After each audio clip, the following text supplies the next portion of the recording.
Buenas tardes, bienvenidos a un Ecología Debate Más. Esto es un formato de reuniones, unos debates sobre diferentes conceptos, diferentes indicadores que estamos introduciendo en el ecómetro, una herramienta de medición de la ecología en la arquitectura, ahora mismo aplicada a vivienda aquí en España. Hacemos este tipo de debates con expertos que controlan del tema al que dedicamos cada día para ver cómo introducimimos esos indicadores dentro de la herramienta del ecómetro. Y hoy tenemos el placer de tener a Laudelino Javier Sánchez de León Linares, completo. Que me lo ha dicho. Ingeniero técnico industrial, máster en instalaciones por la Universidad Politécnica de Madrid. Paulino Pastor, director de Ambisalud, director del Comité 100 de Climatización de AENOR y presidente de la Federación de Empresas de Calidad Ambiental Interiores. José Miguel Rodríguez, director de la Fundación para la Salud Geoambiental y experto en salud geoambiental. Y Jaime Vergara, director y fundador de la empresa Optimiza. Pues muchísimas gracias por venir, sentiros como en vuestra casa. Vamos a hacer una presentación cada uno de 10 minutos sobre vuestra experiencia y vuestro trabajo como técnicos en el mundo de la calidad del aire. Y luego pues construimos un debate entre todos los que habéis venido, y si hay gente que por Twitter o por streaming, por YouTube, quiere hacer alguna pregunta, pues la hace a través de estas redes sociales y bueno, vamos construyendo este debate. Al final yo haré unas preguntas un poco más técnicas sobre cómo concretar un poco, ¿no? Cómo podemos llevar esto a una herramienta de medición, ¿no? Cómo lo hace LEED o cómo lo hace BREEAM o cómo lo hacen otras herramientas de medición y cómo lo estamos haciendo en el ecómetro, que al final son como sistemas de checkpoint sobre si utilizas una serie de cosas u otras cosas o tienes en cuenta unos indicadores u otros, ¿no? Y para intentar concretar. Pues empezamos por Laudelino, que gracias especiales por haber construido el debate, es el que se ha preocupado de buscar a la gente y construir este debate. Y deciros que bueno, en el ecómetro es una asociación de 70, ahora mismo somos 70 socios y cada vez hay más socios que se van implicando en la asociación y nos van ayudando a montar este tipo de debates u otros relacionados con el proceso de desarrollo de la herramienta. Así que nada, muchas gracias y gracias todo a ti, tuyo. Iñaki. A ver, yo me dedico de manera profesional al diseño de instalaciones y en especial también a ventilación, a calidad de aire. Lo que pasa es que me voy a centrar específicamente más en la calidad de aire de viviendas, puesto que es lo que al fin y al cabo va a tratar de puntuar el ecómetro. Entonces, voy a hablar un poquito de lo que es la normativa nacional y también cómo se ve el tema de calidad de aire desde varios puntos de vista, también desde el Instituto Nacional de Seguridad y Higiene en el Trabajo, es decir, la prevención de riesgos laborales, que es un tema que casi nunca se toca o se aborda, y también del punto de vista de la Comisión Europea de Dirección General de Salud, que es un ente a nivel europeo que vela por nosotros, por así decirlo, en estos temas. Entonces, la normativa nuestra, que se centra en vivienda, es el Código Técnico de la Edificación, el DBHS3, es decir, el Documento Básico de Salubridad. Lo que pasa es que las definiciones, que ahora las vamos a ver, son bastante cortas, es decir, básicamente te dicen que es el caudal suficiente, que entiende la calidad de aire como el caudal suficiente para garantizar la evacuación de contaminantes. Esto implica que no necesitas filtrar, es decir, no tiene en cuenta los contaminantes exteriores, por así decirlo, en esta definición. Sin embargo, la Comisión Europea tiene mucho más amplia, y lo que te viene a indicar, básicamente, habla de varios aspectos, pero entre ellos son los contaminantes, la relación, las consecuencias que tienen esos contaminantes sobre nosotros y las enfermedades que nos provocan. Hace especial mención también a una cosa que a mí me llama la atención bastante, que no se suele tener muy en cuenta, que es la protección de personas vulnerables. Es decir, niños personas con problemas cardiorrespiratorios, asmáticos, como es mi caso, etcétera. El Instituto Nacional de Seguridad y Higiene del Trabajo hace alusión más que a la calidad del aire, hace a las condiciones ambientales interiores, es decir, no solo a la calidad del aire, sino que engloba otros aspectos como puede ser la iluminación o el ruido, que veremos que tiene también bastante que ver la calidad del aire directamente relacionada con la energía, con otros aspectos que engloban nuestro código técnico o incluso la calidad acústica. Y nuestro RITE, que es el Real Decreto de Instalaciones el Real Decreto de Instalaciones Técnicas en Edificios, lo que viene a alegar es para edificios que no son de uso de edificación, de vivienda. También te viene a decir que necesitas una calidad de aire determinada, pero aquí sí se centra mucho más en unos caudales y una filtración. Aquí sí te lo exige.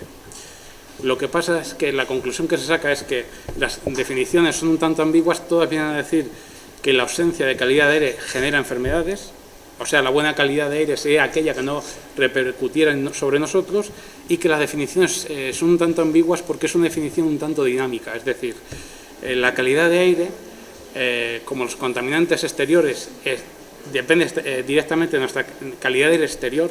Los contaminantes, si aumentan en el exterior, van a hacer cambiar nuestra percepción de la calidad del interior. Esto es básicamente lo que es que se ve fatal, cómo se calcula en edificación la calidad de aire. Básicamente voy a decirlo, lo he comparado con el RITE, con el reglamento que aplica a edificios que no son de edificación, que no son, vivienda, y el método indirecto, un caudal por persona, que es el que da directamente el RITE. La calidad de aire en viviendas es la peor calidad del RITE. O sea, el RITE, el mínimo, ya supera en algo a la calidad de aire que se exige actualmente en España para las viviendas. El IDA 4. La ventilación natural. Siempre que pensamos que la ventilación natural, siempre hay un debate, ¿se puede hacer o no se puede hacer la ventilación natural en edificios? Pues hay unos comentarios al respecto que me han hecho el Ministerio de Fomento sobre nuestro código técnico, y literalmente voy a citar que indica que no se acepta que la ventilación sea exclusivamente natural para garantizar su adecuado funcionamiento en todo momento y evitar su fallo. Por ejemplo, en momentos de inversión térmica. Es decir, la ventilación natural como tal no está admitida en el código técnico de edificación. Ojo, si es un código abierto, es decir, si tú garantizas que logras un efecto similar de otra manera, ya depende de la autoridad competente que te lo admita o no. Pero actualmente en los comentarios no se admite ventilación natural para ventilación de vivienda. El RITE es que no da opción. El RITE te dice, en función de tu IDA, de tu calidad de aire interior deseada y de tu ODA, de tu calidad de aire exterior, tienes que filtrar. No hay opción. Es decir, siempre hay que filtrar aplicando el RITE. Ventilación natural no está admitida, pero como el RITE es una parte del código técnico, aunque tiene el mismo rango, es el DBH2, entiendo que sí se podría permitir, si justificas debidamente esa calidad de aire, podrías aplicar otro tipo de ventilación. Se podría hacer, como estoy diciendo, si la autoridad la autoridad competente lo admite, pero no hay que olvidar que con la ventilación natural también está el tema de los alérgicos, como es mi caso. Es decir, también hay que tenerlo en cuenta. La única filtración que no exige para polen el RITE es para IDA 4 o DA 3, o sea, la peor. No te exige un F7, que sería ya un filtro que te garantizaría, por así decirlo, que no hay problemas de polen. En todos los demás casos, que si la inmensa mayoría te exige ese filtro de polen o superiores. ¿Qué es un ODA y cómo lo sostengo? El ODA es, por así decirlo, la calidad de aire exterior, que viene es un cúmulo de mediciones de contaminantes. Tenemos la suerte de que hoy uno de los ponentes es el creador del mapa de ODAs, que es el señor Paulino Pastor. Es el creador del mapa de ODAs de España que ha editado TECIR.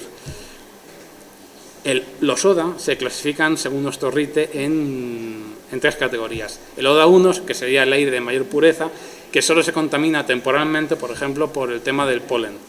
El ODA 2 sería concentraciones altas de partículas y o de gases contaminantes, y el ODA 3 sería el aire con concentraciones muy altas de contaminantes y o de partículas. ¿Cómo puedo saber esto? Es decir, como el RITE te pide una filtración en función de tu ODA, no es el que yo quiera. De hecho, para saber el ODA que tenemos en cada zona, tendrías que irte al medidor. En las ciudades sí existen, en las ciudades más o menos grandes existen medidores que se pueden consultar en las páginas web de los ayuntamientos aquí en España. O también puedes recurrir a este mapa de ODAs, que se ve regular, pero yo lo estoy viendo. Es un ejemplo de un mapa de ODAs, en este caso de Madrid, en el que se determina en color, el verde sería el mejor, el rojo sería el peor, y la zona, el numerito, corresponde a la zona del medidor más cercano y su radio de influencia. Es decir, si tuviésemos que hacer un proyecto, miraríamos el ODA de la zona y en base a eso y el IDA deseado, veríamos qué filtros necesitaríamos aplicar. ¿Qué pasa? Como hemos dicho, que la calidad de aire influye directamente sobre nosotros, pero repercute en que enfermamos. Es decir, la falta de calidad de aire es lo que mejor se puede definir, porque es cuando empezamos a tener consecuencias. ¿Dónde nos afecta? Especialmente lo más habitual, como es mi caso precisamente ahora por las alergias, es en la garganta, mucosidades, ojos, pero cuando hay deficiencia de calidad, ya nos podemos ir más hacia los pulmones, pueden ser ya neumonías, incluso una enfermedad que desaparecía en España y que parece ser que está retornando, que es la tuberculosis, la legionela por las torres de refrigeración, e incluso el radón, que es la segunda causa de cáncer de pulmón en el mundo, por detrás del tabaco, que es bastante más frecuente de lo que imaginamos, precisamente en zonas graníticas, que en Madrid hay bastantes por el norte. Hay que añadir a esta causa de enfermedades, por prevención de riesgos laborales, los factores psicosociales. Es decir, a veces pensamos que dos personas o una área determinada, una persona se pelea mucho con otra, porque tiene un carácter determinado, pues puede estar relacionado directamente con el síndrome de edificio enfermo. Es decir, uno de ellos es la ausencia o la falta de calidad de aire en ese área, que lleva a que directamente influya en su carácter. Y puede tener problemas laborales debido a esto. Es que esto es un aspecto que no se suele tratar en nuestros reglamentos oficiales. Esto es más de prevención de riesgos laborales, pero que está directamente relacionado. Y cabe citar la enfermedad de la sensibilidad química múltiple, que fue reconocida por España en el año 2014, que es siempre hemos visto alguna vez en la tele, hemos visto algún caso de una mujer o un niño que viene con guantes, con mascarillas, que cualquier cosita le afecta. Pues esa es la denominada sensibilidad química múltiple, la enfermedad ecológica. Es decir, se sospecha que a bajas concentraciones de contaminantes durante tiempo prolongado desencadenan en nuestro organismo reacciones diferentes, aunque esos contaminantes estén por debajo de los umbrales máximos permitidos. Es decir, pequeñas dosis durante tiempo prolongado pueden desencadenar una enfermedad que hasta ahora no había sido reconocida y que es especialmente delicada porque cada vez se van dando más casos. Lo que puede ocasionar una mala calidad de aire, es decir, cómo nos puede afectar, son los contaminantes.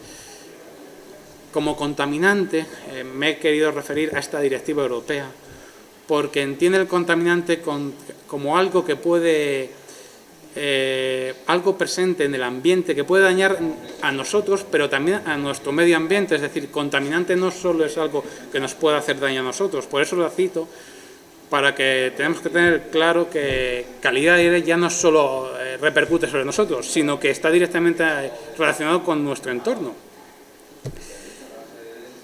Los tipos de contaminantes más habituales son las partículas, como el polvo, brumas, los gases, los compuestos de azufre, que generan el efecto de lluvia ácida típico, los compuestos de nitrógeno, especialmente delicado cuando reacciona con el ozono troposférico, es decir, el que está a nivel de suelo, porque tiene muy malas consecuencias sobre el ambiente, sobre la vida acuática y sobre nosotros también, porque repercute también sobre nuestras vías respiratorias.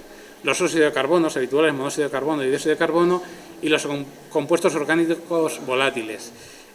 Cabe citar que muchos de ellos son generados de manera natural por las maderas, telas y demás, pero también los más peligrosos son generados por el hombre, como pueden ser cierto tipo de disolventes, porque ya no solo se absorben al respirar, sino incluso por la piel. El problema es que pueden ser hasta mutagénicos o pueden llegar a generar cáncer. La ventilación puede ser en España de dos tipos, mecánica e híbrida.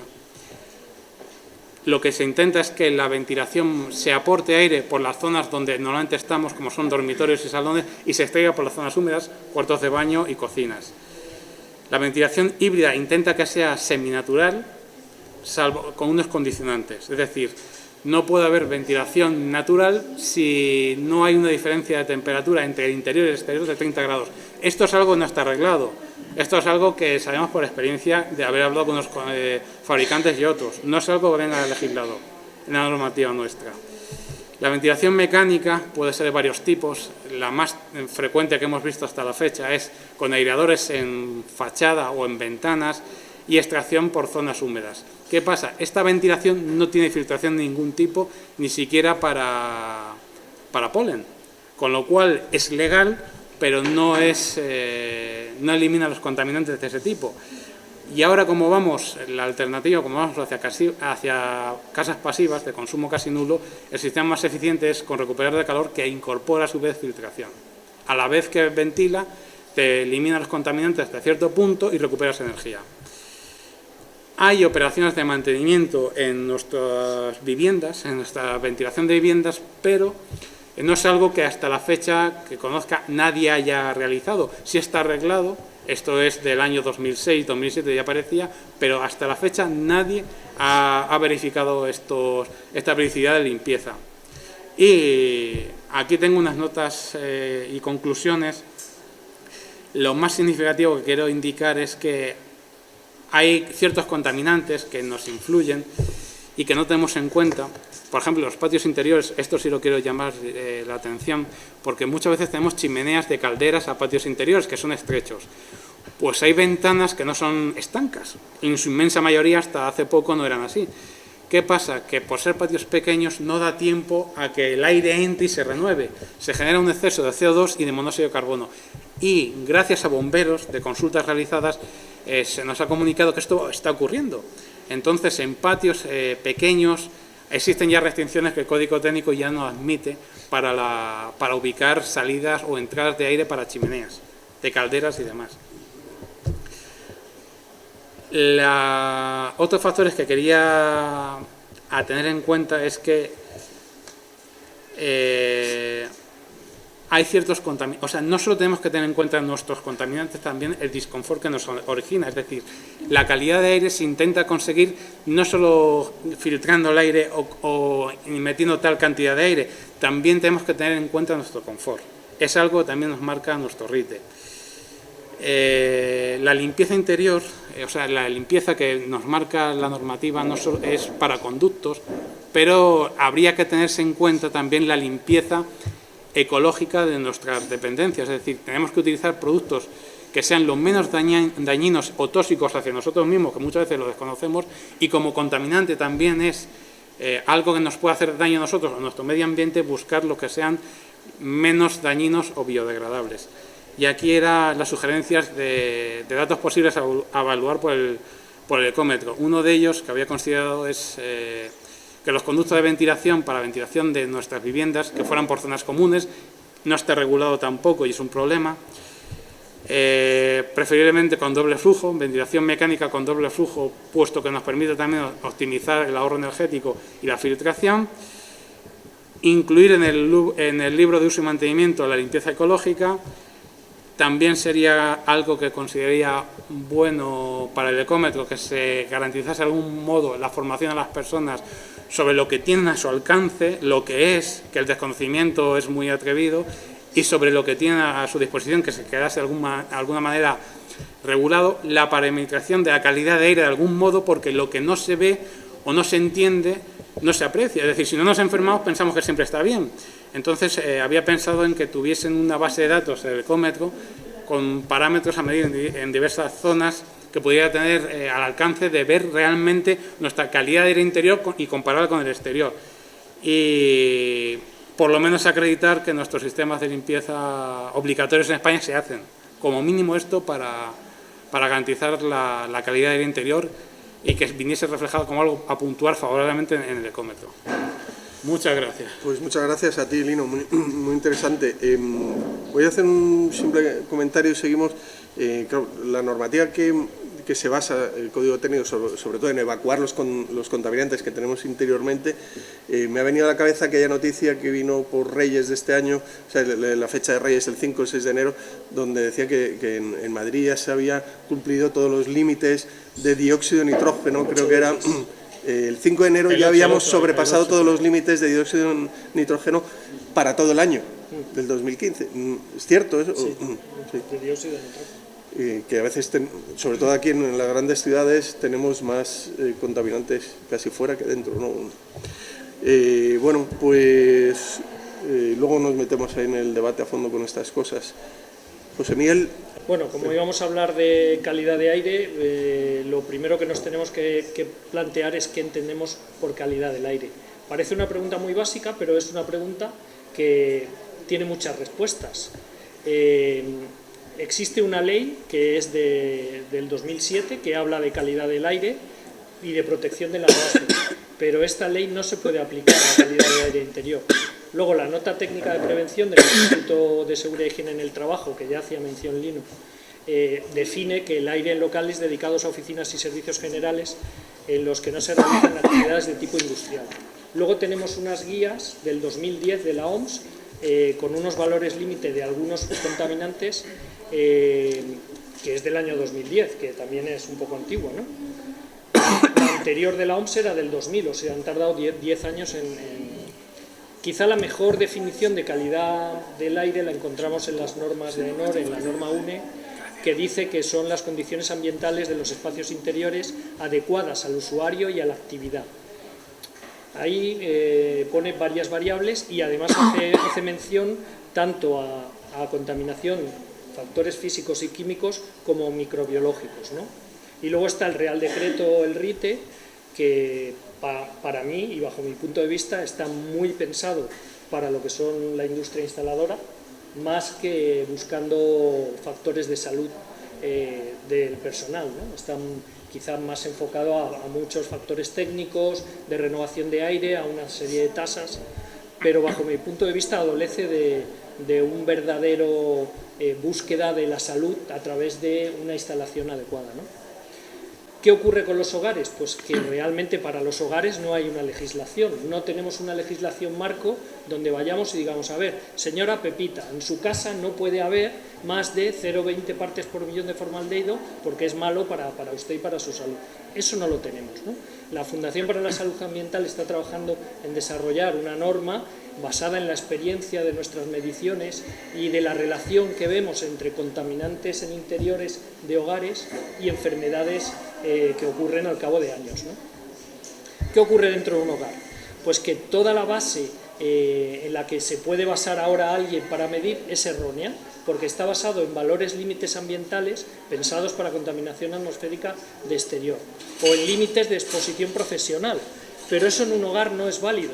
Para un hogar no vale que tú cojas como referencia un valor de límite de exposición laboral de un trabajador que está adecuadamente controlado, se sabe que está expuesto a una serie de tóxicos, ¿no? Entonces, bajo nuestro punto de vista, la ley adolece de varias cosas. Por ejemplo, no se tiene en cuenta el efecto acumulativo, no se tiene en cuenta los tiempos de exposición, no se tienen en cuenta los orígenes de emisión, ni se valora, ni se tiene en cuenta los diferentes individuos, ¿no? ¿Por qué? Por ejemplo, el efecto acumulativo en contaminantes exteriores, o sea, cuando hablamos de un entorno, de un interior, de un hogar, se sabe que las concentraciones en interior están entre 2 y 5 veces superior a la del exterior. Se han detectado en mediciones que se han hecho en la EPA, la Agencia de Protección del Medio Ambiente, y en Europa también se han hecho algunos muestreos, se encuentran en un hogar más de 900 productos tóxicos. Y luego, gracias a los aislamientos que se han ido introduciendo, los cerramientos de las viviendas, pues esto favorece aún que las concentraciones de tóxicos en el interior de las viviendas sea mayor que en el exterior. Nosotros, cuando vamos a hacer estudios en las casas, yo le digo a las señoras siempre, me apuesto una paella con usted que su casa está más tóxica que la calle. Dice, no, no, si la calle hay mucho tráfico, hay mucha contaminación. Digo, pues en su casa seguramente hay más que en la calle. Y si no tengo razón y el aparato me da un valor menor en su casa, yo le pago una paella. Siempre pagan las paellas ellos. El tiempo de exposición es muy importante. ¿Por qué? Porque pasamos entre el 80 y el 90% del tiempo en espacios cerrados. Luego, una tercera parte de nuestra vida la pasamos durmiendo, o por lo menos en la cama. Y luego también hay un efecto que es que se desconocen los efectos de las dosis subumbral, es decir, por debajo de los valores límite para exposiciones ya sean laborales o de exposición atmosférica, en periodos de exposición largos. Es decir, ¿qué ocurre si una persona en su casa se expone cada día durante 15 minutos a 0,28, 0,30 partes por millón de formaldehído porque utiliza el limpiador tal, uno que tenemos en la oficina que sube los niveles en un ambiente a ese nivel durante 7 años? Pues eso se desconoce, ¿no? Luego, los orígenes de emisión. En los hogares, a diferencia de la industria donde se manejan productos químicos tóxicos, no existe ningún control de seguridad sobre el uso de esos productos. Ni ninguna señora se está leyendo que si esto lo puede usar con esto mezclado, eso no se hace, ¿no? Luego existe el riesgo del efecto combinado. Tú utilizas un limpiador para esto, otro para otro, y la mezcla de esos productos va metabolizando en otra serie de productos que pueden ser más tóxicos que los originales, ¿no? Y eso no se tiene en cuenta tampoco. Luego no se tiene en cuenta los diferentes individuos. No es lo mismo un personal que está trabajando en una industria con todas sus medidas de seguridad que lo que tú en un hogar puedes encontrar, por ejemplo, durante el periodo de embarazo o de lactancia de un menor, donde todavía debería reducir mucho más los niveles de productos tóxicos porque los efectos, por ejemplo, en bebés o en el feto son muchísimo más redundantes y peligrosos, ¿no? Nosotros, desde la Fundación para la Salud Ambiental, nos hemos centrado en analizar el entorno del hogar, más que el de oficinas o industria, que eso está suficientemente regulado, ¿no? Y hemos empezado a desarrollar pues unas tablas de lo que vamos viendo, en la experiencia de lo que vamos viendo, cogiendo como guión, lógicamente, lo que ya existe en la legislación. Pero vemos, el problema que nos encontramos es que los valores límite que nos encontramos en los hogares no tienen nada que ver con lo que hay en la legislación, y tenemos el problema incluso de encontrar equipos para poder hacer una medición adecuada con valores límites inferiores, ¿no? Bueno, los factores que estudiamos en salud ambiental, bueno, los factores físicos, el radón, que ahora hablamos, los químicos, calidad del aire y contaminantes, y luego biológicos, que luego veremos.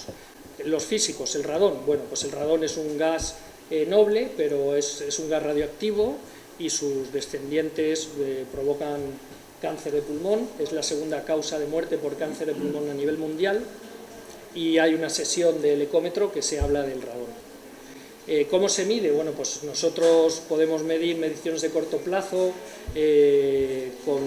con equipos de carbón activo, se pueden medir medios y largos plazos, también con detectores de un plástico que va guardando trazas, son detectores de trazas. Y luego estos serían los métodos pasivos, que dejas un equipo allí, te vas y luego vuelves y lo recoges, ¿no? Y luego lo que más utilizamos son los métodos activos, que son monitorizar, que siempre que podemos encontrar un equipo que pueda medir algo directamente, utilizamos eso, ¿no? Y hay equipos asequibles para medir el radón en cualquier hogar y monitorizar el tema, ¿no? Que serían los métodos activos. Bueno, ahí tenéis, luego en el vídeo podréis ver la bibliografía y la legislación de cada cosa, ¿no? En cuanto a químicos, calidad del aire y contaminantes, bueno, las guías de la OMS lo que hicieron fue establecer 2 tablas en 2010 de los productos tóxicos que hay que desarrollar guías porque se sabe que son tóxicos y dañinos, y luego otra serie de productos que la OMS tiene dudas, entre ellos los asbestos, que mucha gente no tiene dudas, pero están en la tabla 2, en la de que como no hay suficiente evidencia, pues no vamos a desarrollar guías. En cuanto a métodos de medición que se pueden utilizar cuando vamos a un hogar o cuando se va a analizar un espacio, ¿no? Tenemos los métodos continuos que bueno, una parte se utilizan para mediciones atmosféricas de exterior, que son los monitores y estaciones de monitoreo, pero esos no te los puedes llevar a una casa, lógicamente, ¿no? Luego tenemos captadores pasivos, que estos ya sí que se pueden utilizar en un hogar, con el hándicap de que a veces nos encontramos que en el mercado no existe un captador con un umbral inferior suficientemente bajo como para lo que nosotros estamos buscando, ¿no? Y luego, bueno, tenemos el tema del material particulado, que ese es un problema que estamos viendo que es bastante incidente en temas de salud y sobre todo cuando hablamos de partícula fina. ¿Por qué? Porque ahora existen ya equipos que permiten medir partícula fina y muy fina con mucha facilidad sin tener que hacer pruebas que antiguamente se hacían, gravimetría, no sé qué, que son un poco complejas y pesadas e imprecisas. Y el problema de la partícula muy fina es que no daña solo el pulmón, sino que pasa al sistema circulatorio, con lo cual cualquier órgano se puede convertir en un órgano blanco, es decir, tú puedes tener un problema de hígado y te viene por algo que estás respirando y no lo sabes, o puedes tener un problema de riñones, o puedes tener un problema de páncreas, y todo esto está relacionado con la partícula fina, que es los niveles bastante altos en ciudades, por ejemplo, como Madrid, ¿no? Bueno, ahí veis algunos de los equipos que utilizamos en las mediciones, y entre ellos, bueno, un AirTrack, que es un medidor de partículas. ¿Qué hacemos nosotros, a diferencia de lo que normalmente está regulado? Nosotros nos dimos cuenta que, claro, medir en una casa 28 microgramos de partículas de 10 de diámetro aerodinámico era una chorrada, ¿no? Nosotros necesitamos algo muchísimo más preciso y de menor tamaño, ¿no? Y entonces nos fuimos a un medidor de salas blancas, es decir, cuando vamos a una casa la comparamos con una sala blanca. Y como tampoco hay bibliografía ni estudios sobre cuánto es el nivel de partículas adecuado para un hogar, lo que hemos hecho es medir en el metro, medir en un tren, medir en el AVE, medir en cercanías, medir en mi casa, medir en su casa, medir en otras casas, y luego ir viendo por barrios cómo, según el tipo de construcción, se estructuran los niveles de material particulado. Y estamos viendo cosas muy curiosas entre material particulado y enfermedades. Bueno, esto lo hacemos con un medidor. Y lo que luego ya comentamos, le decía a Lino, ¿no? Es que queremos desarrollar una normativa específica para hogar que pueda ser comprobable y que se pueda realizar de una forma más o menos asequible, ¿no? Luego, gases, pues también existen diferentes maneras a través de bombas de muestreo o bien con herramental de este. Toda esta maquinaria que utilizamos deriva de la higiene industrial, es decir, de hecho, cuando empezamos a buscar equipos y tal, hablábamos con laboratorios de higiene industrial que nos decían, ¿pero y queréis medir en una casa? ¿Para qué? Pues hombre, porque en las casas hay bastante más contaminantes que en la calle y la gente está enfermando y nosotros buscamos el origen de una enfermedad e intentamos establecer causa-efecto, ¿no? Luego los equipos de medición directa, que gracias a los avances de la electrónica hoy en día hay casi de todo, incluso pues hay sistemas de monitoreo y tal, pero claro, esto a un hogar no lo puedes trasladar, ¿no? Sería ideal poder instalar en un hogar un monitor un mes y luego llevártelo a otro y tal, pero todo se andará. Los ideales en salud geoambiental, ya termino, sería medir directamente, cuanto más tiempo. Y ahí os pongo un proyecto que se está realizando, que es el desarrollo de sensórica, que se podrá inyectar en un sistema de ventilación y esa sensórica podrá transmitir los datos a una central y se sabrá... Vale. Bueno, los biológicos es otro de los fenómenos que medimos y que encontramos en hogares, que bueno, son hongos, bacterias, levaduras, tal. Tampoco, es cierto que tampoco se encuentra tan habitualmente, ¿no? Y luego vamos a ver un poco los efectos en la salud, porque bueno, ya sabéis que el aire contaminado se declaró en el año 2013 como cancerígeno, no como posible, sino como cancerígeno, el aire contaminado en las ciudades, y bueno, a partir de ahí todo lo que podamos encontrar en la salud va a ser pues lo que vamos viendo todos los días, los incrementos de niños con alergias, de personas mayores con alergias, a cualquier cosa, a cosas que antes no tenían alergia, y es por una sobreexcitación del sistema inmune, ¿no? y del sistema nervioso. Y luego tenemos las enfermedades emergentes. Este caso, que además salió en la televisión, fuimos nosotros en el programa Comando Actualidad de Paquita, que es una mujer que a su jubilación se encuentra con que tiene un síndrome de sensibilidad química múltiple y no puede salir de su casa. ¿Qué ha ocurrido? Pues que esta mujer ha tenido una exposición durante muchos años a un pequeño contaminante a valores subumbral, y ha llegado un momento en que el cuerpo ha dicho hasta aquí llego y ya no más. Luego, bueno, los posibles efectos que podemos encontrar de los contaminantes del aire están en enfermedades neurodegenerativas. Hay estudios que relacionan el Alzheimer con ciertos contaminantes y la exposición ambiental normal en un hogar, no hay que irse a una industria. Los síndromes de sensibilización central, ya sea el SQM, la fatiga crónica, la fibromialgia, se puede relacionar con exposiciones ambientales. Daños epigenéticos, enfermedades pulmonares como el EPOC o los cánceres de pulmón, y luego problemas al sistema reproductivo, sistema cardiovascular, y como he dicho antes, cuando hablamos de material particulado fino o ultra fino, podemos hablar de daños a cualquier órgano o sistema, ¿no? Y bueno, nada más. Pues muchas gracias, José Miguel, muy interesante. ¿Para cuándo tenéis pensado publicar tanto la norma como los estudios de campo estos que vais haciendo sobre diferentes...? Con la norma tenemos el hándicap de no tener un guión y no podríamos decir cuál es el umbral más bajo, ¿no? Porque siempre intentamos el más bajo, ¿no? Y entonces, en algunos compuestos tenemos el problema de no encontrar el equipo de medición adecuado, o en algunos casos no poder costearnos el adquirir un equipo de medición X, ¿no? Vale. Pero sí que estamos trabajando en ello y tenemos ya una experiencia de 3 años.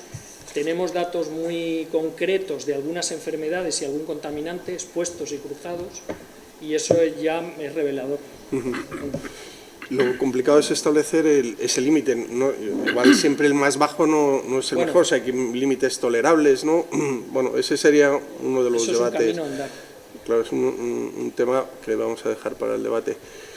Pues muchas gracias. Jaime Vergara, director de Optimiza, que nos vas a hacer una presentación más relacionada con la eficiencia energética, ¿no? Sí, un poco lo que sería la base de esa situación actual que tenemos, que es el que sabemos que la calidad del aire es mala, a los que en principio no hemos estudiado mucho lo que es pues esos patógenos o lo que genera una enfermedad u otra. A priori pensamos que el aire y la calidad del aire es mala simplemente por la cantidad de humo que hay en un sitio, pero que a la vez que vamos escuchando estas cosas que nos van diciendo los compañeros, pues nos vamos dando cuenta que todo nuestro entorno está relacionado con esa calidad del aire, como decía antes Lino y como acaban de comentar, que no ya solamente ese aire que estamos respirando por ese humo que hay de concentración. Entonces, básicamente nosotros lo que estamos viendo es un poquito de lo que quiero hablar es de la situación actual, de a qué se le tiene miedo, qué podemos hacer y cómo lo podemos hacer. Que en parte son cosas de las que mis compañeros están diciendo que ya se están haciendo, pero que el conjunto de la sociedad no llega a poder acceder a esos datos y a llevarse esa sorpresa. Todos, por ejemplo, sí que nos resulta gracioso o curioso como en China o en Japón o en los países asiáticos todo el mundo va con una mascarilla, y si aquí ves a alguien por Madrid dirás, pues acabo de dejar la bici como mucho, pero lo mismo es que han sido mejor formados que nosotros en algunas áreas y por eso están con más miedo a que todos esos patógenos pues les puedan afectar. Pero bueno, al final lo que queremos ver es un poco la situación actual en la que no cumplimos ni las normativas, ni las internas, ni las impuestas externas de la Unión Europea, que son las que nos fijamos, ni en las propias internas nuestras del país, ni en las propias internas nuestras de la comunidad en la que estamos viviendo, y en muchos casos ni en las internas nuestras de nuestra propia familia. ¿Cuántas veces nos han dicho que no debemos hacer una cosa porque empeora el conjunto de la sociedad y nos está dando exactamente igual? Entonces, al final, es un poco también de educación, de crear esos parámetros y esas bases que mis compañeros han estado diciendo, de poder calcular hasta qué punto esto es bueno o esto es malo, que a día de hoy se ha desconocido en todo momento, y a partir de ahí pues empezar a sentar esas bases. ¿Qué es lo que nos está generando, bajo nuestro punto de vista, qué es lo que genera esa mala calidad del aire? Pues en muchos casos el consumo que estamos haciendo de la energía. ¿vale? Esa energía que estamos consumiendo, estamos derrochando, estamos generando más plásticos de los que necesitamos, estamos generando y quemando más de petróleo del necesitado, estamos generando más electricidad de la necesaria, estamos generando una serie de cosas que en muchos casos, si redujésemos solamente esas cantidades de exceso que se están ofreciendo al mercado por ese consumismo brutal que tenemos, pues probablemente llegaríamos a un punto en el que se redujese el resto. Lo que han estado comentando es ese análisis de la calidad del aire en el exterior y en el interior. Lógicamente, si el aire de fuera es malo, lo que vas a meter dentro, pues muy bueno no es. Y lo que tienes que hacer es generar un gasto económico adicional para poder filtrar ese aire y que sea bueno. Sí que se ha analizado lo que es ese aire para lo que es entornos industriales, prevención de riesgos laborales, pero no olvidemos que todos, aparte de trabajar, los que tenemos la suerte de trabajar, vivimos en una casa, con lo cual absolutamente a todos eso sí que nos afecta. Entonces deberíamos tener mucho más cuidado incluso en lo propio, o sea, en nuestro día a día, y que es donde más horas pasamos, que incluso en aquello que se ha hecho pues por salvar un poquito los papeles. Al final, ese descontrol de la energía lo que nos da es esa mala calidad del aire, con lo cual lo que nos ha generado son malos hábitos, malos usos, y al final suena muy mal, pero generamos malas personas, porque no somos capaces de enseñar a nuestros hijos incluso que todo ese reciclaje que estamos haciendo o que se está intentando hacer, o que todo ese uso de las cosas, pues que no debe ser en exceso, sino debe ser de una forma controlada, ¿vale? ¿Qué es lo que estamos intentando? Pues poner soluciones tecnológicas, como decían mis compañeros, para poder medir esas cosas, que en muchos casos ni se puede medir porque no tenemos accesos, ni se facilita ese acceso, porque yo entiendo que haya un grupo de personas que no dispongan del dinero suficiente como para comprar esos aparatos. Pero con todo lo que se ha estado robando, yo creo que 1 o 2 aparatos podríamos haber comprado, incluso para cada uno de los que estamos en la sala, ¿vale? Y luego también es curioso que hay que salir fuera, en muchos casos, de tu país o de tu entorno para que te escuchen más. Nosotros, por ejemplo, desarrollamos un software de monitorización para saber a tiempo real lo que se está consumiendo, y se está vendiendo más fuera de España que dentro de España. Y llevamos ya muchos años con él y no nos ha hecho caso nadie, incluso en una época de crisis, incluso yendo a administraciones públicas en las que decías, señores, analicen esto, ni caso, y te ibas al sector privado diciendo, bueno, a ellos les dolerá más. Y al final la respuesta de todos era cuestión de educación, de mientras mi jefe no se entere, vamos a dejar las cosas como están porque yo no soy el que lo paga. Entonces no es ya lo que pago o dejo de pagar, sino en qué influye esas cosas, ¿vale? He traído también una serie de datos que no sé si los podéis ver, luego los analizáis si queréis, de la situación actual de Madrid en concreto, pues para que veamos un poco qué es lo que ha estado pasando en 2014. Realmente tampoco voy a ponerme a analizar los datos, simplemente, aunque suene muy mal y racista, pero no es, la parte negra es la mala. Entonces vamos a ver que hay bastantes puntos negros dentro de lo que sería el dióxido de nitrógeno, por ejemplo, de partículas en suspensión, ozono troposférico. Y al final lo que habías dicho tú antes, Iñaki, en 12 días, en 2015, se han superado todos los parámetros que se habían marcado para todo el 2015. 12 días. Y lo sabemos, y se ha dicho. Y no sé si vosotros habéis visto algún cambio, pero yo no he visto absolutamente nada. Entonces, ¿qué es lo que tenemos que hacer desde nuestro punto, ya sea desde las empresas o desde nuestra capacidad, como puede ser ahora en el ecómetro, el trasladarlo y el intentar poner esos niveles o esa comunicación a la sociedad para que realmente se dé cuenta de que eso está ahí? ¿A qué se le tiene miedo? Pues a la mala gestión política de los últimos 20 años, y me da igual el partido, porque al final hemos tenido una variedad que nos ha dado la capacidad, la posibilidad de ver si, conociendo esos datos, pues se ponía alguna solución, y simplemente la solución ha sido tenernos desinformados para tener más poder. Porque al final, probablemente, si sabemos que una planta en Martorell o en el sur o donde sea de industria química lo que va a hacer es matar a nuestros hijos, probablemente nos buscamos otra manera de ganar ese dinero, que yo entiendo que es muy lícito, buscar un puesto de trabajo, pero sacar otra manera para ir adelante. Entonces, lo que han intentado es dar esa desinformación. Sí que es verdad, como decía Lino, que tú puedes consultar en las páginas de la comunidad qué es lo que está ocurriendo en cuanto a calidad del aire, pero el 99,9% de la gente no sabe que esos valores son buenos o malos. Ni siquiera lo ponen por colores, que es algo que entendemos todos, del verde, amarillo y rojo, ni siquiera por eso. Entonces dicen, mira, yo ya he salvado, yo ya he puesto una página que encima he cobrado por ella lo que haya cobrado, pero no va a servir de nada, y del número de consultas diarias que tiene es muy baja. ¿vale? Entonces todos sabemos que está mal, pero no estamos dispuestos tampoco a hacer nada. Entonces me parece muy buena la iniciativa que habéis tenido de empezar un poco a remover aquello y que se pueda modificar, ¿vale? ¿A qué se le tiene miedo también? Pues al dato. O sea, el que no faciliten esos aparatos para poder medir es básicamente porque el momento que ya lo tienes medido ya lo tienes. Y ya no eres tú el que lo está diciendo y puede ser un loco, sino que la máquina es la que lo está diciendo. Entonces, a eso es a lo que se tiene miedo y no se da facilidades a esas medidas de control y de seguimiento. Por eso es por lo que mis compañeros no tienen esa base, porque no ha habido nadie antes que le haya preocupado, que le hayan dado la capacidad o que hayan dicho, mira, yo mi tiempo lo voy a dedicar a esto, porque me parece bien, no ya para mí, sino para todos los que están a mi alrededor. ¿Vale? Entonces hay que intentar eso, el generar alguna medida en la que nosotros podamos a título personal el ir aportando ese granito de arena para que se pueda al final pues construyendo esa sociedad un poco educada, digámoslo así. ¿Vale? Entonces algunas mejoras que implican, hay algunas que implican inversión y otras que no implican inversión. Las que no implican inversión al final es educación de los hijos, es educación de los hermanos y es educación de los padres o con los padres. Entonces es buscar una nueva forma de hacer las cosas, básicamente. Perdón. ¿Qué es lo que intentamos nosotros? Pues reducir los costes energéticos sin inversión, que es analizar realmente pues lo típico que hemos escuchado todos, lleva a un extremo de que nos han dicho nuestras madres de apaga la luz cuando salgas del cuarto. Pues a partir de ahí, tirar todo lo que queráis, que hay un montón de cosas. O sea, desde ahora, todo el mundo, ¿por qué hace cada vez más calor y cada vez más frío? Pues porque todos, cada vez que empieza un poquito el calor, pues ponemos el aire acondicionado a tope y me da exactamente igual tener el aire acondicionado con las ventanas abiertas que si puedo arranco el coche y me subo para casa y dejo el coche arrancado, cuando antiguamente teníamos todos un poquito más de conciencia de no lo voy a hacer, lo puedes si quieres llevar a la parte económica para no gastar o si quieres a la parte social para hacer lo que se debe. Entonces, al final, ¿cuál es el problema que nos encontramos nosotros? Que cada vez que planteamos algo, ya sea administración pública o a sector privado, hay algunos, o la gran mayoría, que hay un escepticismo y dice, mira, si ya está funcionando, déjalo estar. E incluso hablas con gente con serios problemas y te dice, mira, si es que seguro que hay en otra cosa en la que lo puedo solucionar.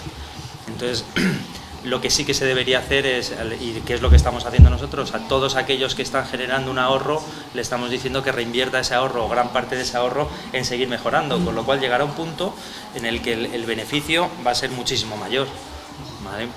¿Qué es lo que estamos intentando también? Pues que esa reducción de costes energéticos se destinen esos ahorros a cosas añadidas, a monitorizar, hacer análisis, certificaciones de calidad del aire, tratamientos de agua.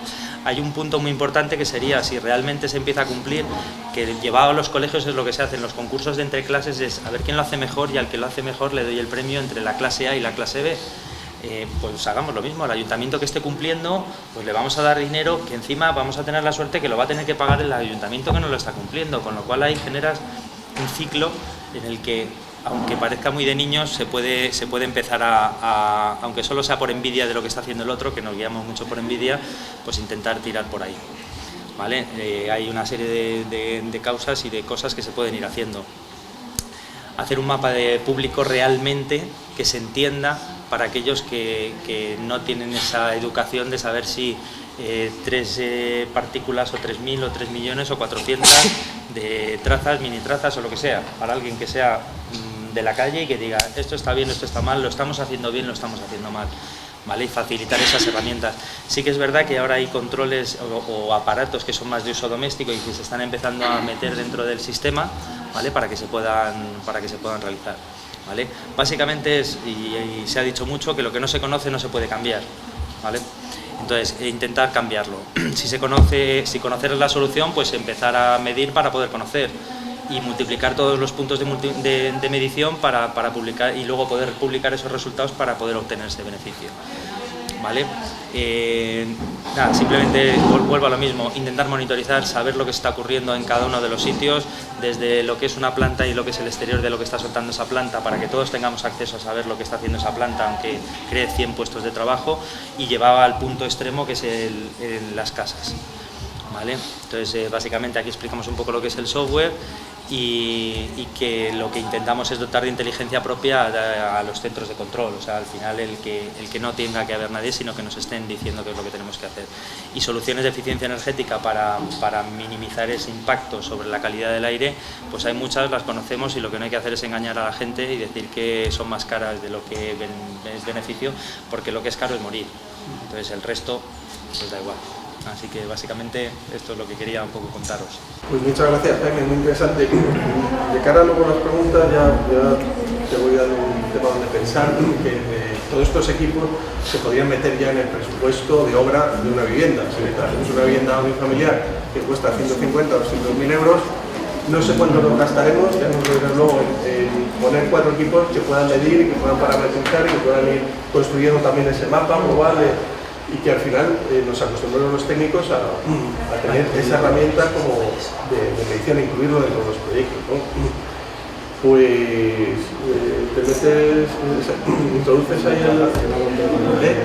¿controlas el mar? No. Igual te puedes dar.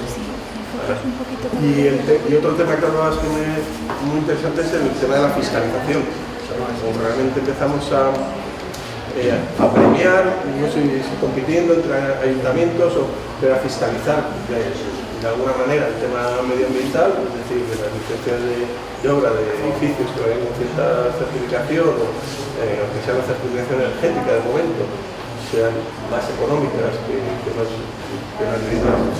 Una licencia para un edificio certificado A sea más económico, B, C, estamos a premiarlos como los coches que se aplican deducciones en los eléctricos, pues casas eficientes con deducciones en el IBI. Yo creo que eso incluso le queda poco tiempo. Le queda poco tiempo, pero es curioso porque esa reducción de ese precio es ridícula, es mínima al final con respecto a lo que hay. O sea, si apuestas, apuesta de verdad. Pero apuesta de verdad, de verdad. Entonces, sí que se debería hacer bien. Es un paso, o sea, hemos empezado a hacer algo que antes no había. Pero yo creo que todavía nos queda mucho recorrido de decir realmente lo quiero hacer y lo voy a hacer. Aunque me llamen perro por la calle, pero lo voy a hacer. Sí, por mí sí. Muy bien, vale, pues muchas gracias por la invitación.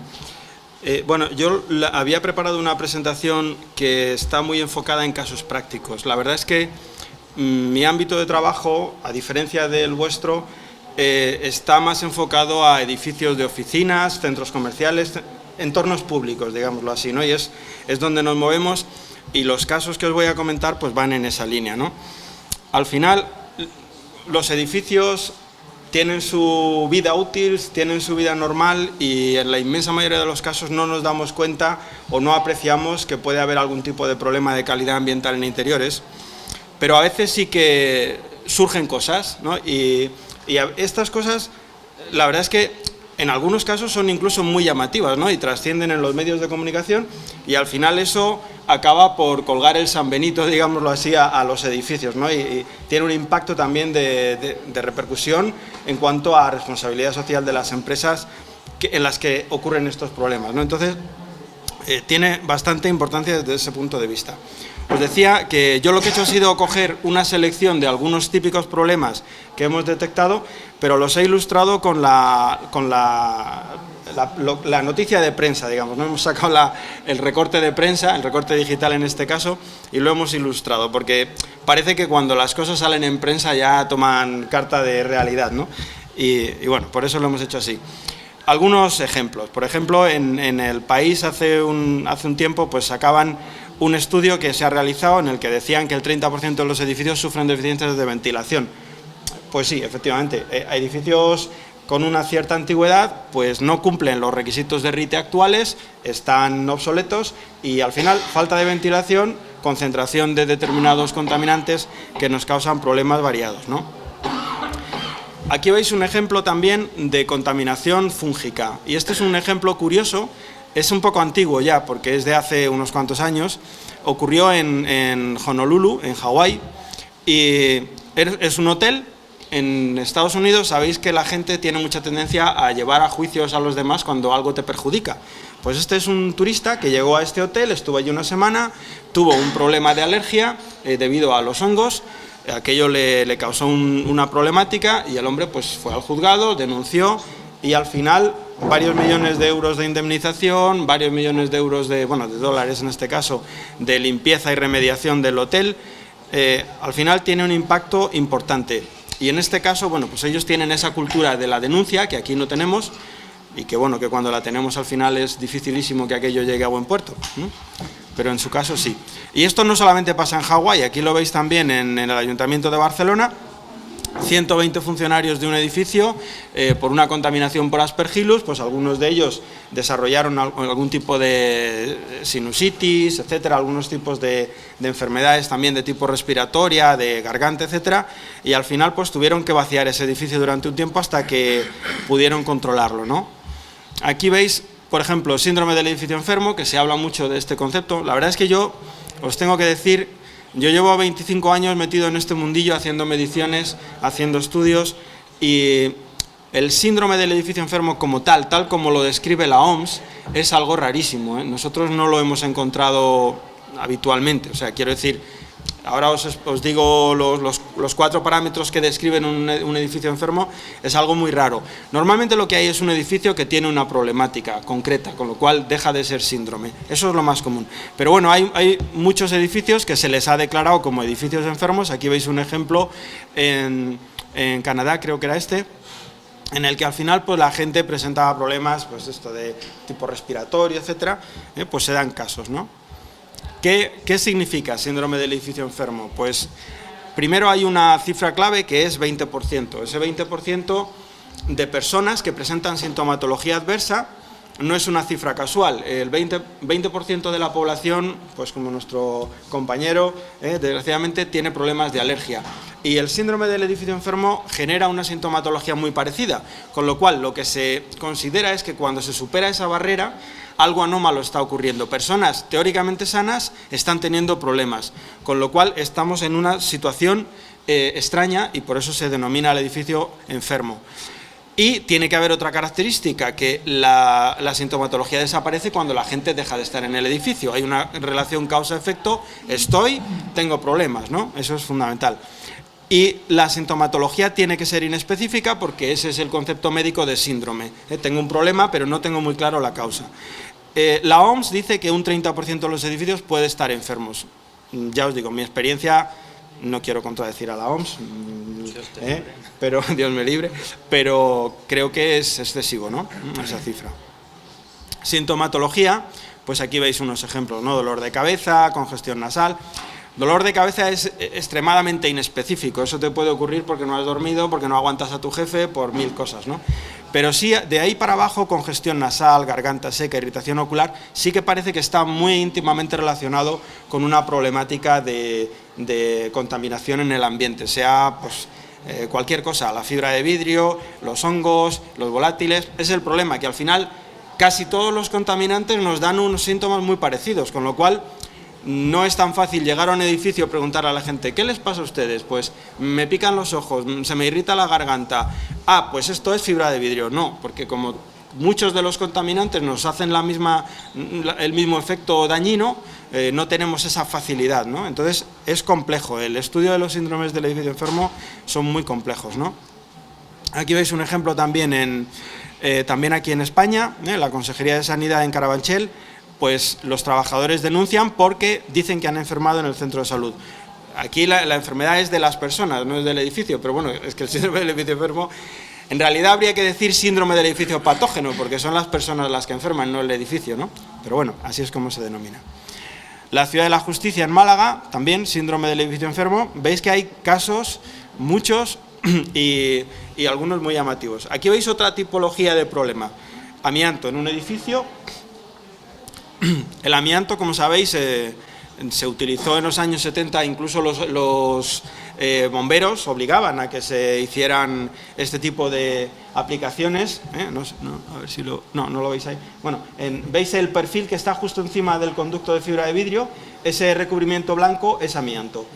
¿Qué pasaba? Ese amianto además en este caso tenía una característica que se denomina friable, que simplemente por una pequeña vibración, un golpe o una corriente de aire, esas fibras pasan al ambiente, se desprenden con mucha facilidad. esas fibras estaban pasando al ambiente y ese conducto que veis ahí era el retorno del sistema de climatización que actuaba como plenum. Se estaba llevando todas las fibras y las estaba redistribuyendo por el edificio. Esto es una bomba de relojería. Y no os podéis imaginar todavía la cantidad de edificios que están así y que, como no se ha hecho el listado, el inventario de edificios, hay un mandato de la Unión Europea que dice que tendríamos que saber, eso tendría que ser vox populi, todo el mundo debería saber qué edificios tienen amianto, porque eso es un riesgo gravísimo para nuestra salud.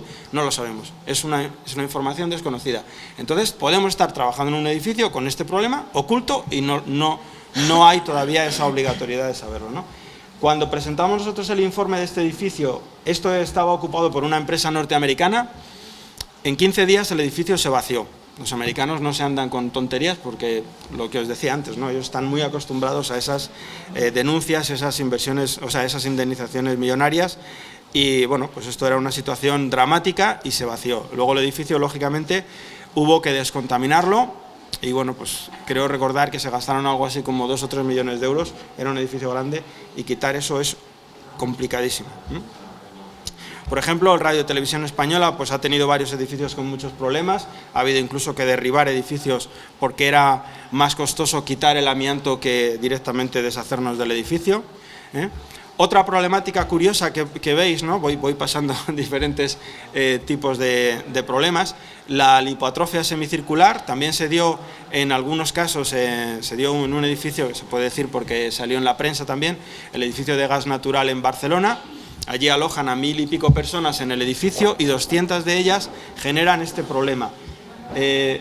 Pues el problema es una depresión del tejido adiposo se supone, porque esto no está totalmente estudiado y totalmente clarificado, pero se supone que es por presencia de electricidad estática en el ambiente, microdescargas, presencia de campos electromagnéticos que generan esa anomalía, digamos, en los tejidos adiposos, ¿no? Se produce una destrucción de la grasa y eso genera esa depresión, que no tiene problema en realidad, no es un problema puramente estético, pero la gente se alarma, lógicamente, ¿no? Piensa que algo raro está ocurriendo allí y aunque los médicos en principio dicen que no han detectado, se ha estudiado mucho y no han detectado problemas adicionales, pero bueno, es una situación que alarma.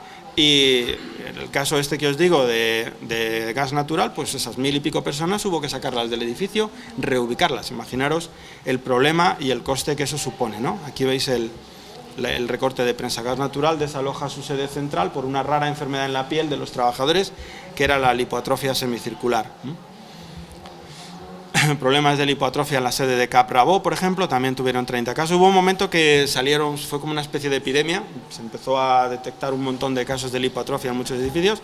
Esto está también muy asociado a un fallo que cometemos muy habitualmente, que es no humidificar, no humectar el ambiente. Cuando el ambiente está seco, la electricidad estática crece, se incrementa y entonces se generan esas bolsas de electricidad estática que son un poco el origen de esta problemática. Otro problema que os cuento aquí en Madrid, en la sede del Ministerio de Asuntos Exteriores, es el edificio que veis en el recorte de la prensa. Costó 100 millones de euros y la problemática que aquí surgió fue que la cubierta del edificio estaba impermeabilizada con una tela asfáltica que con el paso de los años y el impacto pues de la radiación solar, la lluvia, etcétera, ¿no? la intemperie, se empezó a deteriorar, se empezó a deshacer, literalmente, pues como le pasa al petróleo, ¿no? Cuando le sometes a calor, etcétera, se descompone en fases y una fase se licuó y empezó a bajar por permeación a través del hormigón, de los perfiles de hormigón de la cubierta. Empezó el naftaleno a impregnar todo el hormigón, bajó. Nosotros participamos en este estudio, hicimos mediciones taladrando el hormigón y llevándonos el hormigón al laboratorio y se detectaba el naftaleno a diferentes alturas, más o menos ya 50 o 60 centímetros más abajo del punto de conexión con la cubierta ya no había, pero esos 50 centímetros de hormigón impregnado en naftaleno, aquello estaba volatilizándose. Cuando entrabas en esa planta era como entrar en una gasolinera, porque el naftaleno es el componente típico del diésel y estaba allí impregnándolo todo, ¿no? ¿Por qué costó 100 millones de euros remodelar esto? Porque hubo que tirar literalmente toda la planta, demoler todas las vigas sacarlas de allí y rehacer la planta última entera de cero y poner obviamente ya otro tipo de tela asfáltica que no contaminara, ¿no? Vale, perfecto, así. Bueno, otra problemática, por ejemplo, asociada a emanación de gases también en la seguridad social, en la calle San Romualdo. Aquí también, cuando llegamos nosotros a hacer mediciones, estaba Protección Civil, bomberos, estaban todos allí, toda la gente en la calle, y bueno, era también una época de mucha psicosis. Veis que es el 2004, mucha psicosis de temas de atentados y tal, y como era un centro público, pues había mucho problema. ¿Qué pasaba aquí?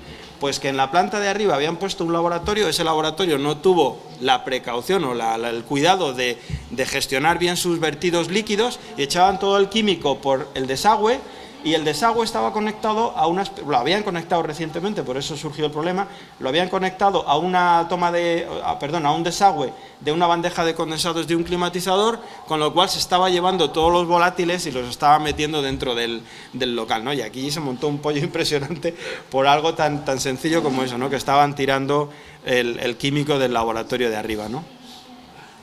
Problemas, por ejemplo, de malas prácticas de mantenimiento de control de plagas, pues antes hablaba un compañero, ¿no? Que a veces se manipulan, se mezclan productos biocidas y al final acabamos generando problemas muy serios para los usuarios, ¿no? El radón, ya se ha hablado de él, el mapa de Odas, aquí veis el librito del mapa de Odas de ATECIR. Y bueno, un poco como conclusión, pues lo que tenemos que tener en cuenta, que la calidad ambiental en interiores no siempre es perfecta, no es inocua, a veces nos causa problemas. Es cierto que la mayoría de las veces está aceptable. Es mediático porque al final es algo que nos toca la salud, y al final pues lógicamente lo que podemos hacer, creo que lo tenía aquí, que lo que podemos hacer, yo siempre lo agrupo un poco en estas líneas, ¿no?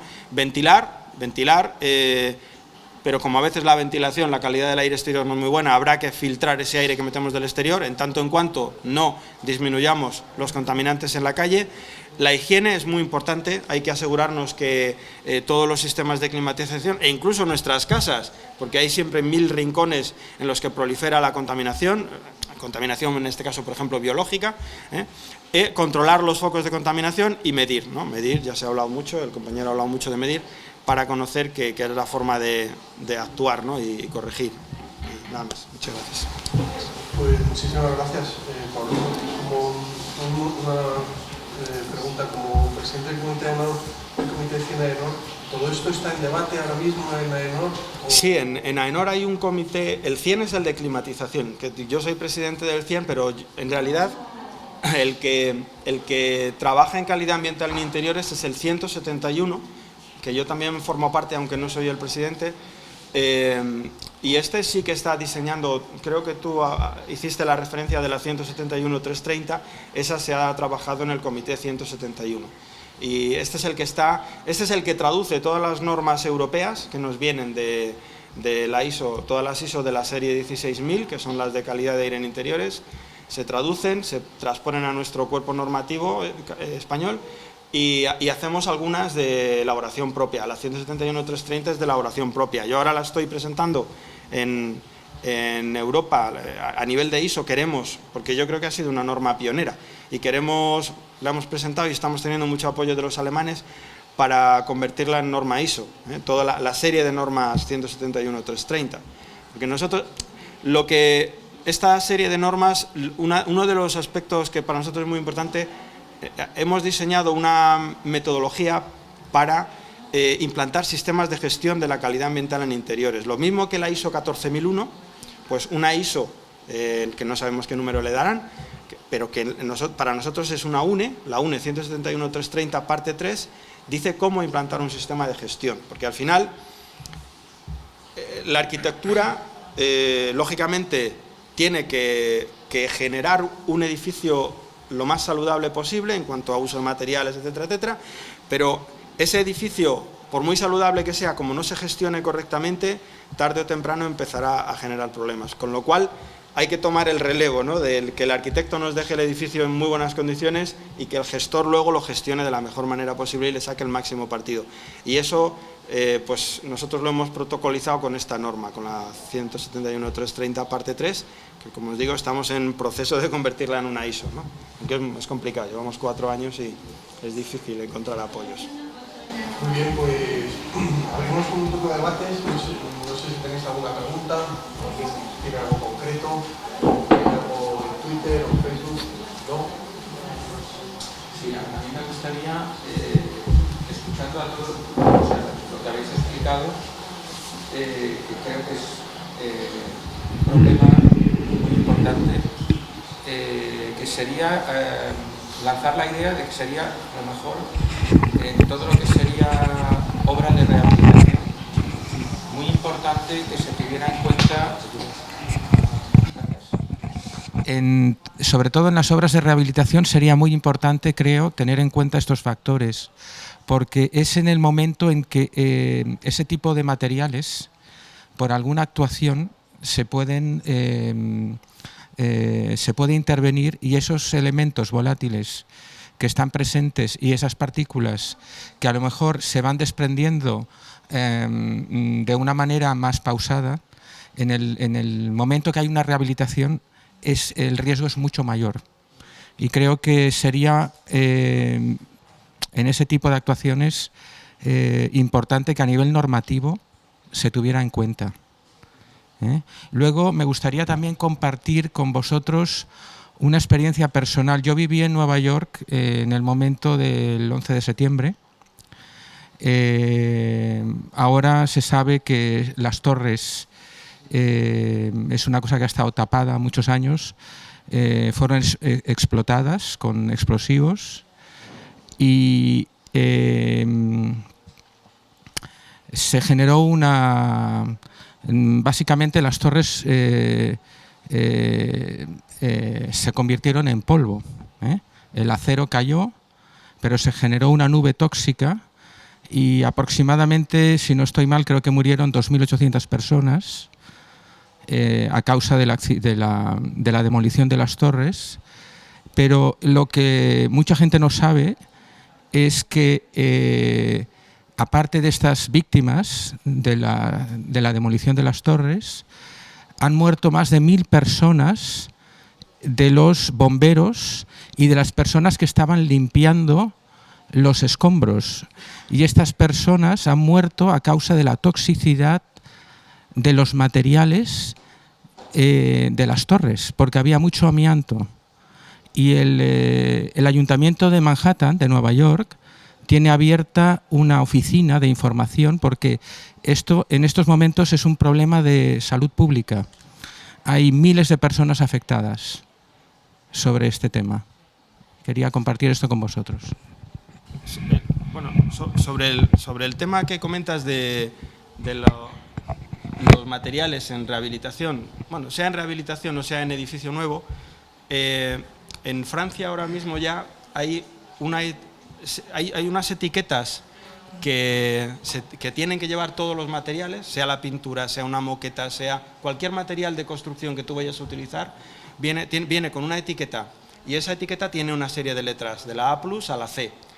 La A+ dice que es un material que no emite, o de baja emisión, que no emite productos tóxicos para las personas o que emite lo mínimo imprescindible. La C, que emite mucho.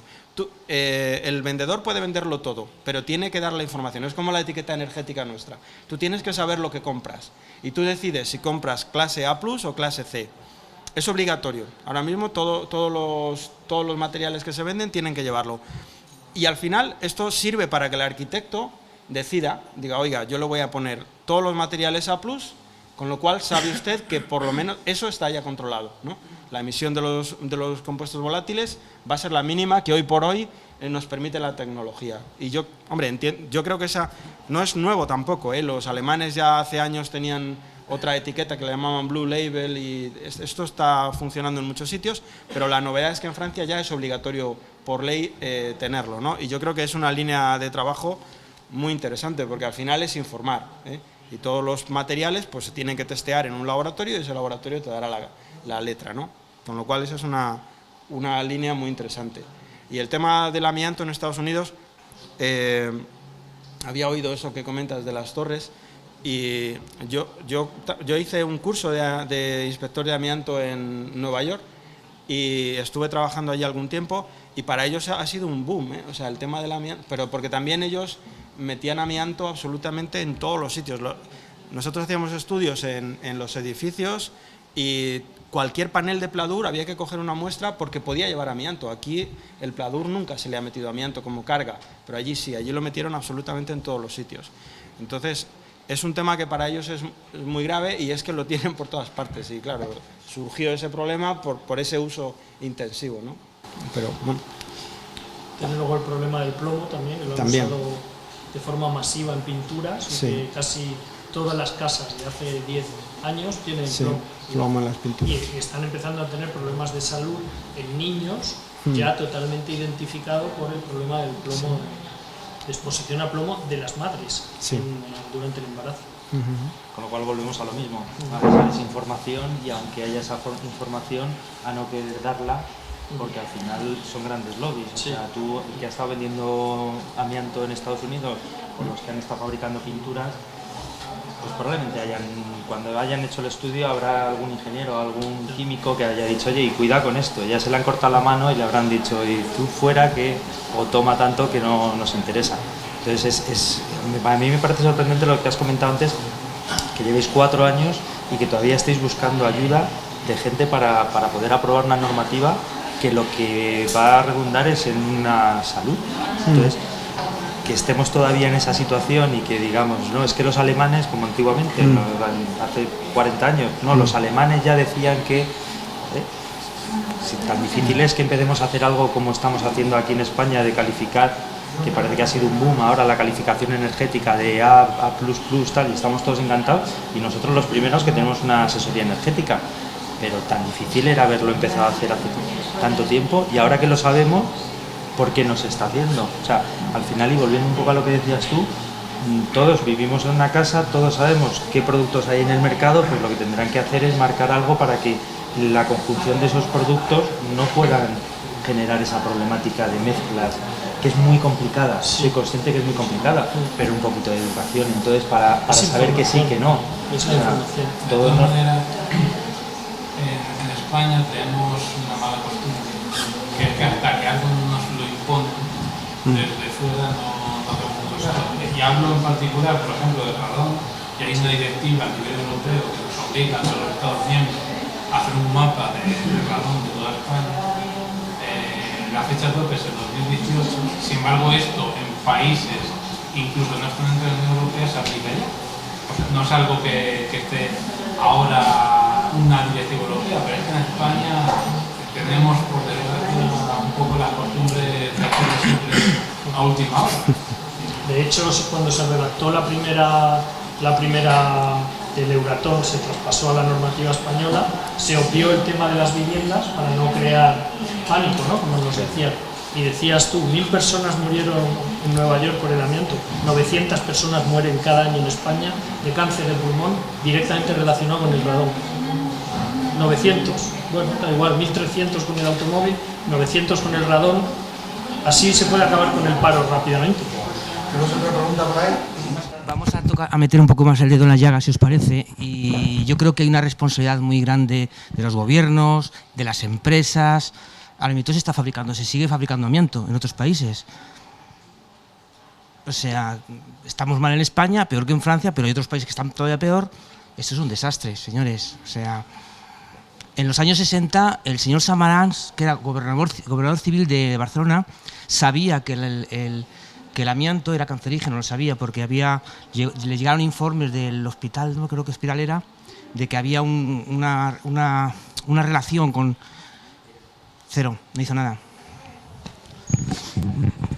Es para pensarlo. Sí, hay una cosa curiosa, que es que Canadá, que es uno de los principales productores extractores de amianto del mundo, tiene prohibido su uso. Ellos lo extraen, lo procesan y se lo venden a la India, a Rusia. Bueno, también son de los que más extracción de oro hacen, causando graves daños medioambientales fuera de su país. Por ejemplo, ahora en Galicia les han dado una concesión para extraer oro en una cuenca y es una empresa canadiense. Las empresas que tienen ya autorizado fracking en España son canadienses, son muy ecologistas en su país, pero fuera, además, el fletán es un juego de niños. Si os parece, voy a concretar, vamos a la fase de qué proponer. Hay dos puntos muy interesantes donde se puede intervenir con todos estos aspectos. Uno es los equipos que podemos introducir en los proyectos, en las viviendas o las oficinas, para acabar un proyecto, qué equipos recomendar introducir.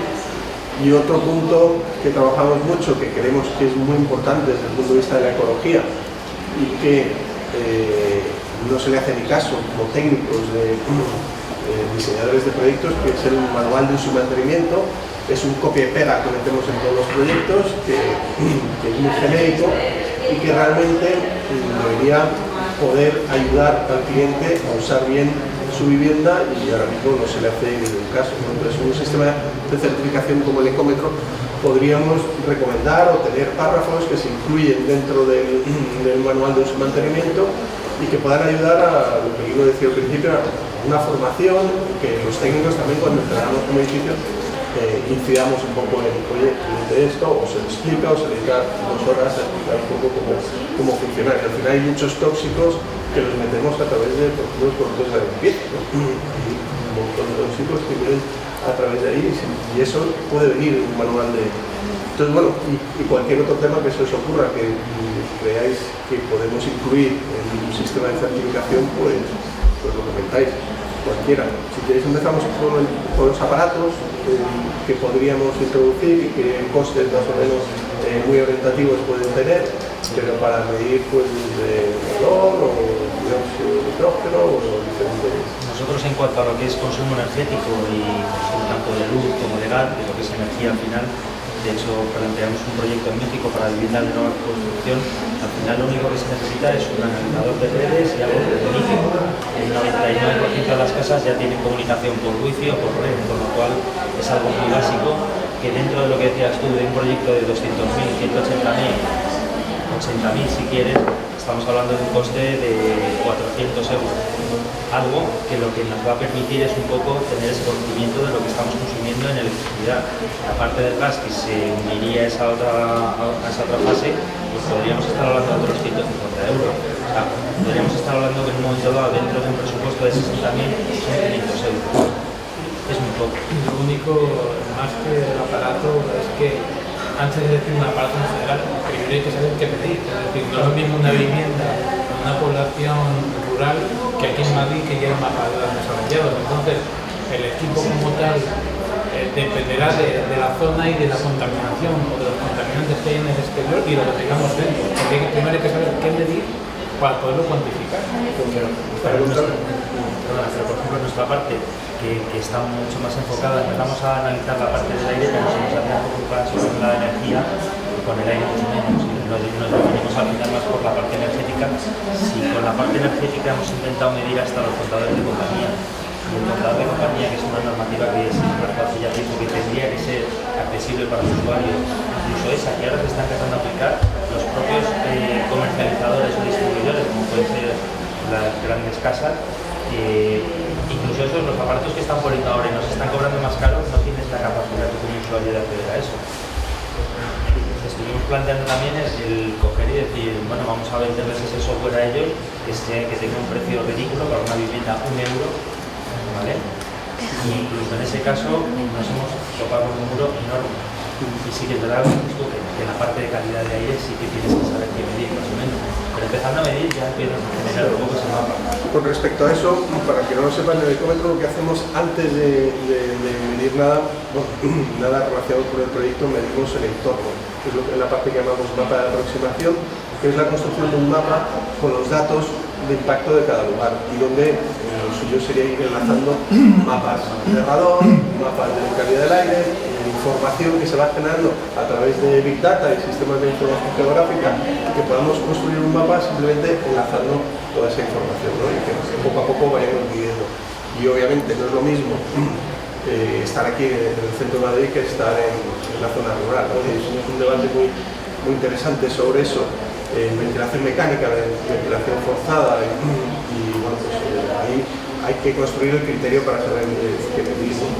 Pero bueno, vamos a hacer un pequeño brainstorming de qué aparatos utilizáis y cuál es el... Desde el punto de vista de la medida, lo que ahora se está midiendo mucho es el CO2 como indicador, como el bioefluente más común de las personas, ¿no? Entonces se ponen sondas de CO2. Lo que pasa es que yo creo que medir en sí te aporta información, pero lo importante es medir para actuar. Quiero decir, lo que ahora hacen muchas empresas que aportan equipamiento, incluso a nivel doméstico, pues es que te ponen un aparatito con una sonda de CO2 y cuando pues estamos en casa por la noche viendo la tele o lo que sea, el CO2 va a subir y el equipo se pondrá en funcionamiento y meterá aire del exterior para diluir ese CO2, que igual que ha incrementado la concentración en CO2, pues otros contaminantes que van juntos también habrán subido sus concentraciones, con lo cual se usa como indicador. Se puede usar también volátiles orgánicos, mediciones genéricas de volátiles, etc., ¿no? Pero repito que lo importante es medir para tener algo que nos permita actuar, porque si no, saber que estoy mal y no poder hacer nada. ¿Cuánto vale un equipo? Estos son equipos muy sencillos, ¿no? Los equipos de CO2 son muy básicos, 150 o 160. De todas formas, con la evolución de la electrónica, yo explicaba que se están trabajando en proyectos de sensórica que tú podrás tener. Cuando hablamos de la construcción, por ejemplo, de un edificio de oficinas, igual que en calidad de aire se han puesto relojes en las grandes superficies que te dicen la humedad, la temperatura, la humedad relativa, yo creo que en grandes ciudades como Madrid, de cara a que también haya una conciencia, que al final crear una conciencia es una forma de actuar en el problema, de tener un balance, por ejemplo, dióxido de nitrógeno, compuestos orgánicos volátiles, CO2 interior, exterior, y el balance, ¿no? Y que la gente sea consciente, primero, de que hay unos contaminantes, ozono, por ejemplo, también, que permite la electrónica el desarrollo de esa industria, que no existe, y que es una información que hay que darle al ciudadano, ¿no? Porque tú quieres saber si en tu centro de trabajo los niveles de contaminación son más altos, más bajos, están bien, están mal, y si tu ciudad también es muy contaminante o no. Porque la calle al final. Ya, pero es que si tú no le das información al ciudadano, tampoco el ciudadano puede actuar. La gente que ha venido a Madrid en coche todos esos días que el dióxido de nitrógeno estaba disparado, seguramente no sabían que había ese problema y a lo mejor uno o dos o tres hubieran dejado el coche en casa. Pero ya hubiéramos conseguido que 3 hubieran dejado el coche. Y 3 más 3 más 3 más 3. Claro, al final eso es un valor que podría ser interesante en el caso de un edificio de oficinas, una gran superficie. O sea, centros que puedan permitirse la inversión en una sensórica que tampoco tiene que ser excesivamente cara y que esa información se traslade, me refiero. La gente, decíamos, de los sistemas de información municipales, se ha cortado el acceso a esa libre comunicación. Ahora, por ejemplo, tú antes podías entrar en la página de Castilla-La Mancha, ibas y medías estaciones de Puerto Llano y veías el día a día. Ahora, si quieres tener esa información, tienes que poner un correo con tus datos y entonces te envían la información.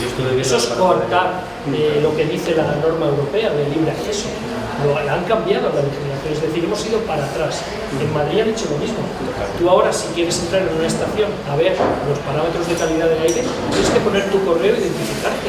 ¿Y yo por qué me tengo que identificar si Europa dice que eso tiene que ser de acceso libre y público? Puede ser interesante, me parece el tema de medir interior y exterior es muy interesante. Y el exterior, por publicar la información, yo creo que eso hay que valorarlo, que publiquemos la información y que vayamos construyendo mapas entre mucha gente. El siempre se toma en cuenta, porque es el balance a veces es el dato. Sí, pero desde las dos perspectivas, el balance y desde la información exterior, de calidad del aire exterior, publicarla y construir mapas. Lo bueno que tiene de medir no solo es que puedes actuar, es que puedes buscar el origen de ese cambio. de por qué está motivado. El CO2 evidentemente es en las personas, pero un aumento repentino en compuestos orgánicos volátiles. Puede ser una infiltración, lo que hemos hablado, el edificio que has comentado de tenía, pues eso, por ejemplo, podría haber sido un detonante que se hubiese podido detectar en su origen, y no gastar luego 100 millones de euros. Por cerrar esta fase, el radón, ¿cuánto cuesta el equipo para medir el radón? El radón 200 euros. 200 euros. Monitor doméstico. Que provocaría lo mismo, te daría una alarma si tú tienes yo lo tengo en querellos, casa. y lo que puedes hacer es Abrir abrir las ventanas o tener una manual de instrucciones. El radón es más complejo. El radón es un tema arquitectónico. El radón te procede del subsuelo y lo que tienes que hacer es poner sistemas de protección, a lo mejor láminas de polietileno doble capa ventilada, pero no ventilada en depresión, sino ventilada en sobre y depresión. O sea, quiero decir, impulsar y extraer, porque si tú solo extraes, metes más radón del subsuelo. Entonces es contraproducente. Entonces hay que diseñarlo bien, o sea, no es... Bueno, ahí la primera medida sería, tú vas al mapa de radón, que hay ahora mismo en el Consejo de Seguridad Nuclear, si estás en una zona con alto nivel, tienes que hacer un estudio concreto de radón, igual que hacer un estudio de geotécnico, y tomar las medidas correctoras. Pero si luego estás rehabilitando, como decías, y tenemos un edificio ya construido, no puedes tomar medidas hoy en día, lo que sí que puedes hacer es medir, y si los niveles de radón son muy altos dentro de la casa, forzar la ventilación. Tenemos la experiencia esa.